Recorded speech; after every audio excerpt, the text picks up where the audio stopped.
Here's the Motorola Krave, which is a very unique touchscreen and flip phone device for Verizon Wireless. And we'll start off with the Krave with a quick tour of its hardware. So on the left you have a 3.5mm headphone jack in addition to a mini USB port for charging and syncing the phone. And then of course a volume rocker. And if we turn over to the right, there is a sliding lock and unlock key to lock the front screen to prevent accidental key presses. And you also have a voice dialer key, which gives you access to the voice command function. Please say a command. So you can use your voice to dial a contact or phone number and also navigate some of the phone's menus. You also have a slot for a micro SD card for added space for music and video, and also a one-touch camera key which opens your camera application. And on the back you have a 2-megapixel camera which is also capable of video capture. But now to the more interesting part of the phone. You can see that the screen here is completely clear. You can see my hand right through that.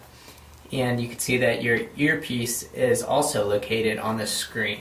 So there are small wires going through the screen that allow it to both act as a touch screen in addition to also hosting your earpiece there.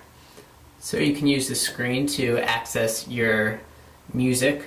You can see that you have a media-centric menu when the screen is closed, VCast TV, your pictures, and also VZ Navigator, so you can get your turn-by-turn directions through the built-in GPS while the screen is closed. And then if we go ahead and flip open the screen, we have a changed menu, and here is your messaging options. So of course your text messages and voicemail. You can see that the Krave does support Verizon's visual voicemail service for an extra monthly fee, and also built-in mobile instant messaging. So the Krave has support for AIM, Windows Live, and Yahoo messengers.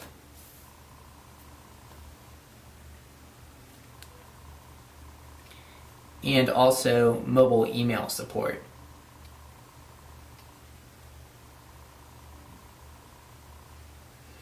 So the phone has built-in support for Yahoo, Windows Live, AOL, AIM, and Verizon.net email services. And you can also try to input another email service account from a popular provider, although that account is not guaranteed to function with Verizon's mobile email service. So we'll return to the home screen here. The Krave uses a standard on-screen virtual dial pad.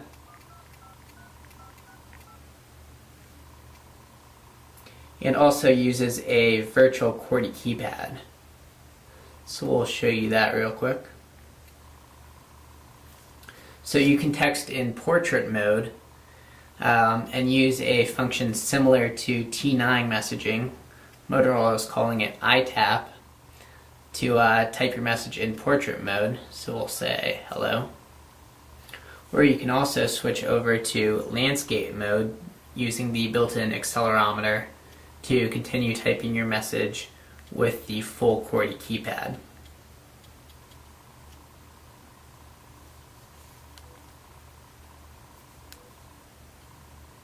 We'll now jump into the phone's full menu. So here's all your menu options. And we will take a look at what tools the phone offers. So you have a calendar, alarm clock of course, calculator and tip calculator, notepad, we saw voice commands, and a world clock. And also Verizon's web browser. So we're going to be connecting over Verizon's high-speed EVDO network. And here's Verizon's homepage. We will navigate to CNN's mobile edition. So again, using the on-screen QWERTY keypad to type in the web address. You can see we can browse in portrait mode or landscape mode. So here's CNN's mobile edition. And we're using the phone's capacitive touchscreen, meaning you don't need to apply any pressure to affect action on the screen to scroll around. And then you can use this little icon here to select a link on the page. So use that pointer to get over the link and then tap if you want to actually visit that link. So a fairly capable mobile browser as well. Also in the full menu, you have access to VCast TV, which lets you watch TV from major networks.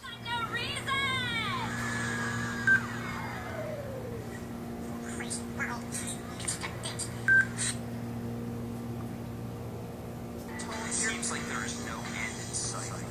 1 year later, how far have we come? And where do we go from here? 1 year later, the month that shook the world. Special Force all September. That is a quick look at the Motorola Krave for Verizon Wireless.